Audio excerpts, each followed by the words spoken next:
We are delighted to have the Reverend Phillip Hewett with us today as our guest speaker.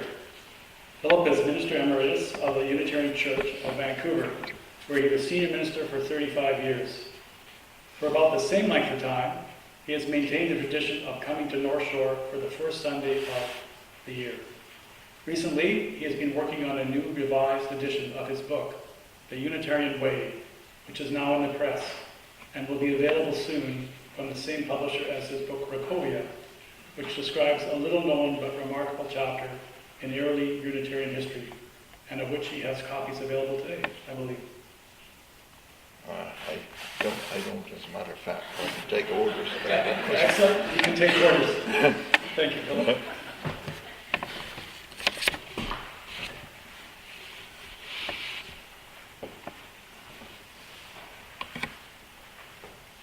As we change over our calendars at the beginning of the year, there's a natural tendency to look back, of course, over the year that ended, and to look forward tentatively to the unknown future. And as I've done this, one of the things that has struck me as I look back over my own years, and look back over many years now, one of the things I've come to realize is how significant the theme of pilgrimage has been for me. Not very consciously at first, but increasingly so as time has gone by.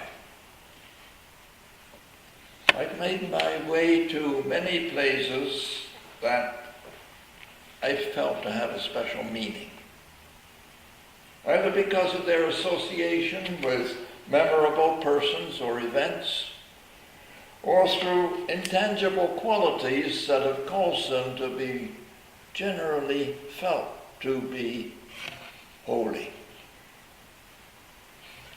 And for some years I felt drawn in this way to make a pilgrimage that so many people have made over the centuries to the magnificent medieval cathedral at Chartres in France. And if possible, to walk the labyrinth embedded in its floor. And my interest in labyrinths was aroused by reading a book called Walking a Sacred Path by Lauren Artress, a canon of the cathedral in San Francisco, who's made this a central focus of her ministry. Well, the opportunity came last year. I was going to the annual meetings of the Canadian Unitarian Council in Montreal, as I had done almost always over the years since the organization was formed. And the meeting was in Montreal. And that meant that I was already almost halfway to Europe in any case. So I Googled Chartres pilgrimage, and I was delighted to discover that there was a week-long seminar in spirituality scheduled to begin at Chartres just 3 days after the Montreal meetings, led by Lauren Artress herself, with a labyrinth walk included as a high point in the proceedings. So I went. There were about 3 dozen of us. The theme speaker in the mornings was John Philip Newell, a leading advocate for the Celtic traditions of Christianity, a tradition now enjoying a new surge of popularity, but for centuries outlawed by the established churches, and still not generally acceptable to them. That tradition built upon and included the ancient forms of religion rooted in reverence for the earth, as well as a tolerance for the various forms in which different people have put this into practice. Newell told of a time that he had given a lecture on Celtic Christianity in And at the end of the lecture, a Mohawk elder came to him with tears running down his face and said what a tragedy it was that when you Europeans came to our country, the missionaries you brought with you were Roman and not Celtic. If they had been Celtic, they would have wanted to sit down with our elders instead of doing as the Roman missionaries did, of telling us that our ancient traditions around which our identity was built were evil and had to be replaced by them. They would have sat down in discussion with our elders to see how much we had in common. And we might have been spared the centuries of oppression and erosion of our identity. Well, that whole week at Chartres was intensely memorable. I was the oldest participant in the seminar, but I learned a great deal, both from our sharing and from the daily experience of being in the majestic setting of the cathedral. For our labyrinth walk, we had the building to ourselves in the evening and moved through by candlelight. Well, then it was time to proceed to the next stage in my journey, a celebration at a Sunday morning service of the 60th anniversary of the beginning of my ministry at Ipswich in England. And this too was memorable in its own way, but by now I had developed a chest cough. And after I moved on for what was intended to be a relaxed week with my sister in Dorset, I was unwell enough for her to take me to a doctor. And in short order, I found myself in hospital with pneumonia. The next few days are kaleidoscopic in memory. I was certainly delirious. It's said that a drowning person sees the whole of his or her life in a flash. And I could well believe that at least the most momentous memories, episodes, could flash up in that way. After all, at my age, pneumonia can be as life-threatening as imminent drowning. I find it hard to say now how much of what I recall is actual memory and how much is later interpretation. Perhaps it doesn't matter. I look back with mixed feelings. Lauren Artris, in her book, mentioned another book with the strange title, Thank God for My Heart Attack, which she says describes the challenge posed by a life-threatening event to redesign your life in a way that really fits. I don't quite feel disposed to thank God at this point for my pneumonia, but I do have to say that it has helped me sort out priorities in life. If I attempt now to recall one or two of the flashbacks of memory, that might make it easier to see the connection. The first such flashback took me back to something that happened, about half a century ago. I was in Boston at the headquarters of the Unitarian Universalist Association. And I'd been asked to lead the regular midweek service. I took as my theme the Hasidic Jewish story retold by Martin Buber, telling of how the rabbi in St. Petersburg had been imprisoned on trumped-up charges with a gendarme set to guard him. The gendarme took the opportunity to amuse himself with some trick questions.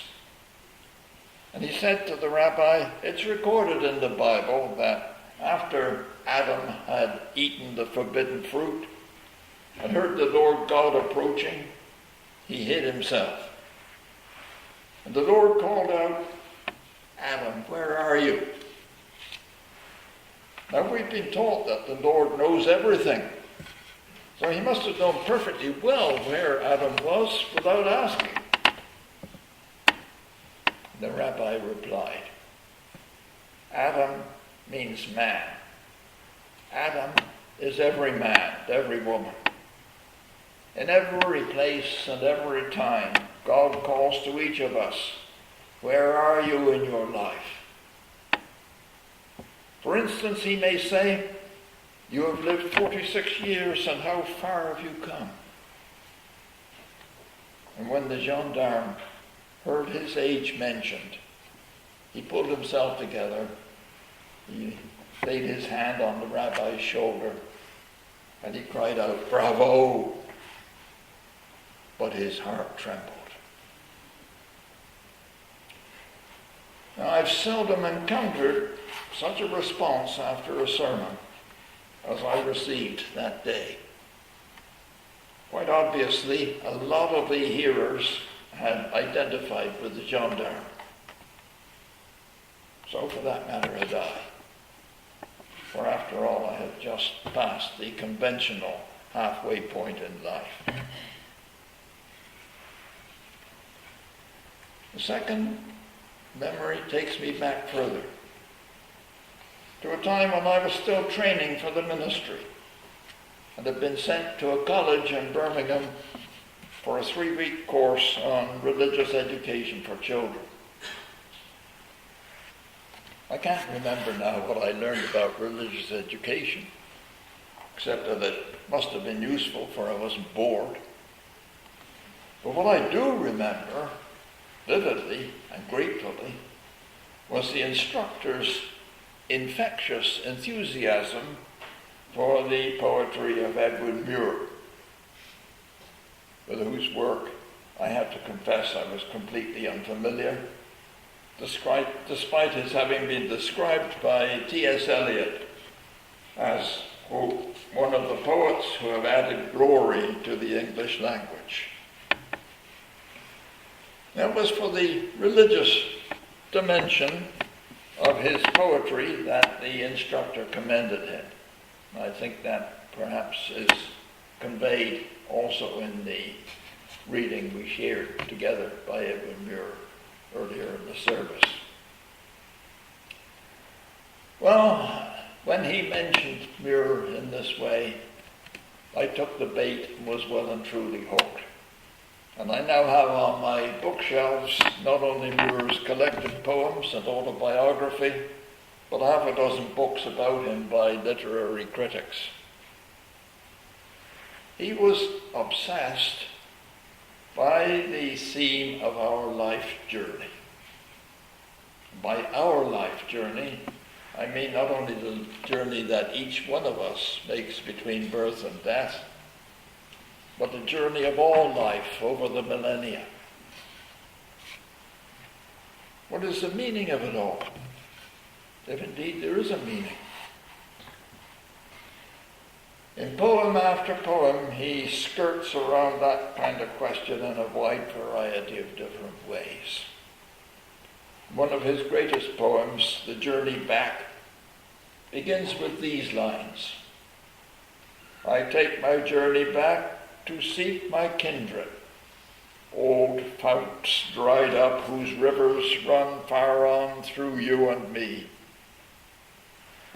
And it ends with the lines, but we have watched against the evening sky, tranquil and bright, the golden harvester. What a magnificent image. The setting sun lingers on the horizon, as it does in Muir's native Orkney, harvesting with its rays the high points in the landscape that has been traversed during the day.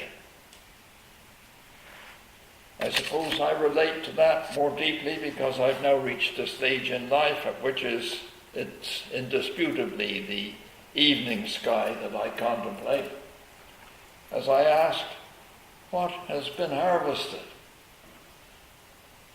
I pick up here from another of Muir's poems, a lesser one he called Soliloquy, in which he takes on the persona of a Greek adventurer of 2,000 years ago, looking back in his old age and asking, what have I gathered? I have picked up wisdom lying disused about the world, available still, employable still, small odds and scraps of wisdom. I have learned another lesson. When life's half done, you must give quality to the other half, else you lose both, lose all. Select. Make an anthology of what's been given you by bold, casual time. Revise, omit, keep what's significant. Life must be lived. Then live. And so I turn to past experience, watch it being shaped, but never to its own true shape. However, I have fitted this or that into the pattern, caught sight sometimes of the original that is myself, should rather be myself. I have had such glimpses, made such tentative essays to shape my life, have had successes, whether real or apparent, time may tell.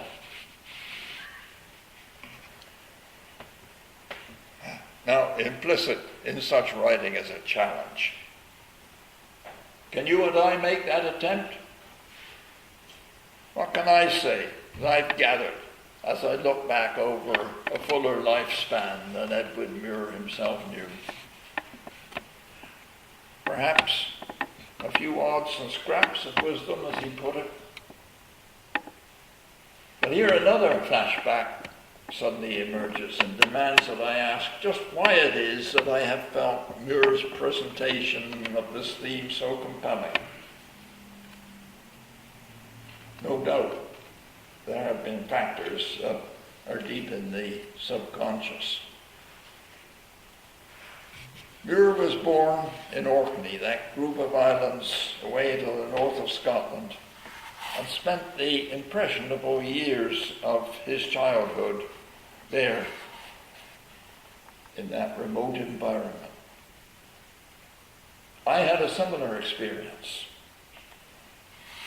Not in quite as isolated a location as Orkney, but in what was very much a little world of its own.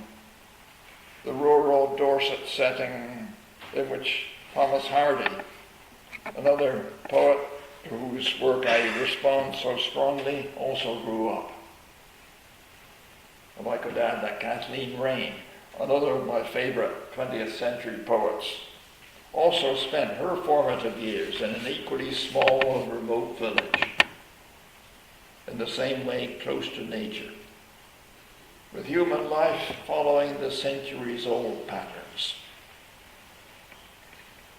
Is it coincidence then that I relate so strongly to their poetry? I hardly think so. But this only occurred to me relatively recently. There's another conjunction to add to that medley of memories. I mentioned my developing interest in pilgrimage. And Edwin Muir was certainly a pilgrim. Hence his sense of life as a journey. His friend and fellow poet Stephen Spender wrote of him, I quote, "I was struck by the integrity of purpose in his work and life, which made him seem a pilgrim from place to place rather than a wanderer like myself. Indeed, he had the purpose which converted a life of shifting jobs into a spiritual pilgrimage." I'm looking back now, I don't know how far that example has influenced me in my own life and thought. During my week in Chartres, I discussed this theme with John Phillip Newell, and discovered that he too was under the spell of Muir's poetry. And he too, like myself, had made a pilgrimage to the little island of Wyre in Orkney, where we had each spent time sitting in the ruins of Covey Ruins Castle, gazing, as Muir had done, beyond the few farms that occupied the island to the surrounding sea, dotted with other islands, each with its own story and fable. You'll also quoted from a poem in which Muir was unusually caustic as he contemplated what he called Calvin's Kirk, crowning the barren brae. This is what he wrote. The word made flesh here is made word again. A word made word in flourish and arrogant crook. See there King Calvin with his iron pen, and God 3 angry letters in a book.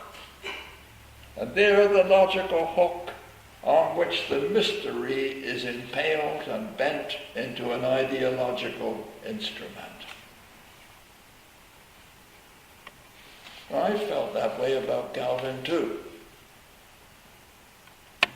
But then I reflect that this is only the extreme form of an approach to religion that has been dominant in the Western tradition, in which the core religious activity is seen as the intellectual one of believing,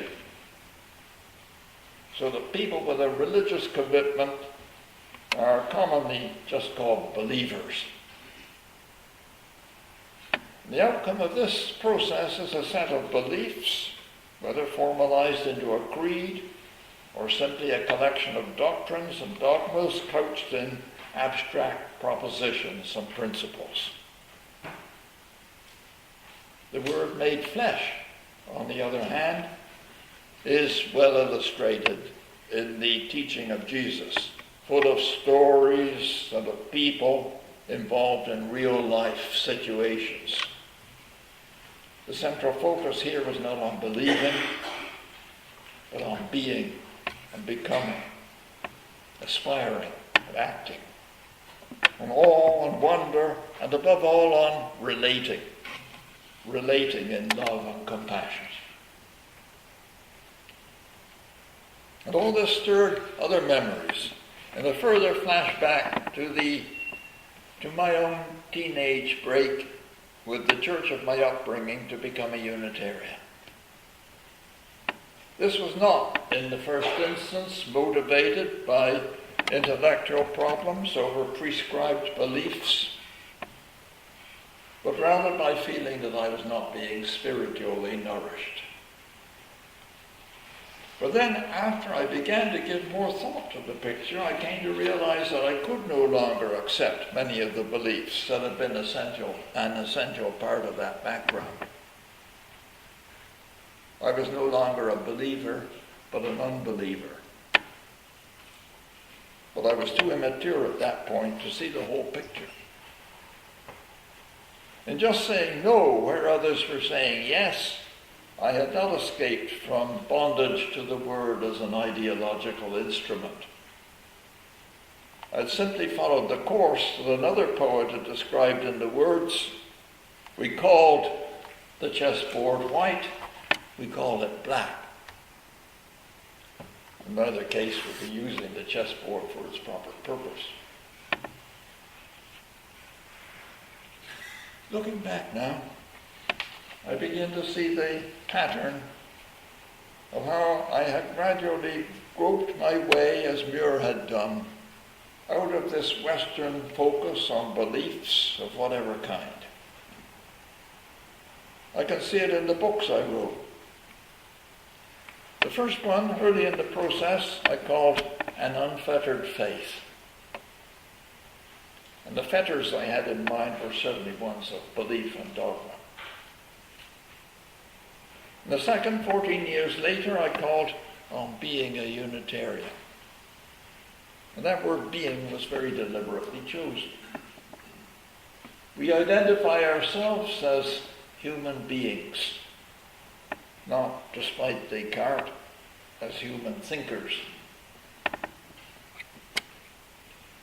The third book, 13 years later still, was called The Unitarian Way. That word way meaning following a path rather than putting together a set of beliefs. That word way is one with a long history in various forms of religion, particularly in the Far East. The Unitarian Church of Vancouver, which is now beginning to publish some Unitarian literature in Chinese, has followed the precedent set by the Hong Kong Unitarians in translating its own name as what would literally be seekers of the way. This too leads back to experiences of this last year, of a few months ago.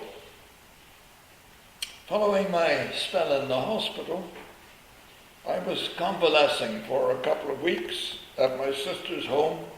I saw a copy of my book, The Unitarian Way, on her bookshelf and decided to reread it after not having done so for so long.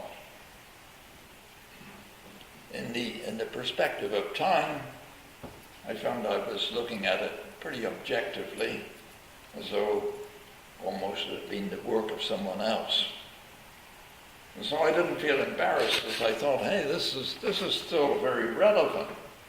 And with a few minor revisions, it could read as though it had been written yesterday. I was still thinking over this when I got back home and ran into another coincidence. Bernard Shaw's play, St. Joan, was to be played at the local theatre. I decided to go to see it, as I have no doubt some of you did. And I reached down my own copy of St. Joan off the bookshelf, and as I did so, I remembered that it was one of a set that I purchased so many years ago and had been published in honor of Shaw's 90th birthday. With my own 90th coming up in a few weeks' time, I thought it might be a nice celebration if the Unitarian Way could be republished to mark the occasion. And I went so far as to broach the idea with the publisher of my last book, Rakovia, who I was pleased to find wholeheartedly agreed. And so the book's going to be available to a new generation of readers. And that's one other byproduct of my misfortune last summer. I see now that another part of this whole evolutionary process in my life and thought was another of the experiences that have flashed back upon my memory. 30 years ago, I participated in an interfaith conference in Japan, in which there were various organizations from different countries represented. And a group of us sat in a circle to explain ourselves. And whereas in the West, the coordinator might well have asked us in turn, what do you people believe? The Japanese coordinator asked, what are your spiritual disciplines? I was stuck for an immediate response and felt obliged to say that whatever our individual practices are, we Unitarians as a body don't have any, unless attending a service chiefly devoted to listening to words encounters one. And this in turn raises the question of whether we are indeed a community or just a collection of individualists gathered together. Even if we do find a way of building a community in which the Word can become flesh, we still have to reckon with the fact that ours is a movement that has survived over the centuries, primarily through a continuous influx of newcomers from outside. Many of them go through the same phase as I did at first, of debating beliefs, often with the additional handicap of expressing them in negative terms, playing the part of the unbeliever. Well, to be sure, which direction is positive, believing, and which direction is negative, unbelieving, depends on which way you're facing. And the roles are delightfully reversed in the old doggerel rhyme. Our fathers all were churchmen 2,000 years or so, and to every new suggestion, they always answered, no. Well, can we get beyond this obsession with words and beliefs so that the word really becomes flesh? There's still, I think, much to be done. Sometimes we even set up subdivisions within our congregations labeled according to what are supposed to be our beliefs.